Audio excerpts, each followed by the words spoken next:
સુરતમાં અંગદાનના મહાદાન વિશે વધતી જાગૃતતા સાથે નવી સિવિલ હોસ્પિટલ ખાતે આજે 54મું અંગદાન નોંધાયું હતું। મૂળ બિહારના અને સુરતના ઓલપાડ તાલુકાના ઓરમા ગામે રહેતા અને સંચા ખાતામાં કામ કરતા બ્રેન્ડેડ ઇન્દલ કુમારના લીવર અને 2 કિડનીના દાનથી જરૂરિયાતમંદ દર્દીઓને નવજીવન મળશે। મૂળ બિહારના 27 વર્ષીય ઇન્દલ કુમાર મહતો સંચાનું કાર્ય કરતા હતા, જેમનો તારીખ 14 જાન્યુઆરીના રોજ રાત્રે 9 વાગ્યે ઓરામા ગામ ખાતે બાઇક પર જતી વખતે અકસ્માત થયો હતો।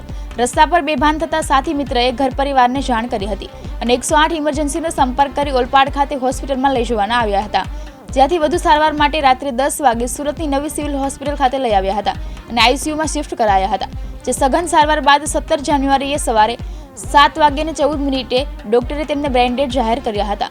તેઓને માથાના ભાગે હેડ ઇન્જરી થઈ હોવાથી નિદાન થયું। ઇન્દલ કુમારના મહતોના પરિવારના સભ્યોને ડોક્ટરે અંગદાનનું મહત્વ સમજાવ્યું હતું। બ્રેન્ડેડ ઇન્દલ કુમારના પરિવારે દુઃખની ઘડીમાં પણ અંગદાન માટે તત્પરતા દાખવી હતી। તેમના 2 કિડની અને લીવરને અમદાવાદની આઈકેડી હોસ્પિટલ ખાતે લઈ જવામાં આવ્યા હતા। સાબિર સૈયદ, દિવ્યાંગ ન્યૂઝ, સુરત।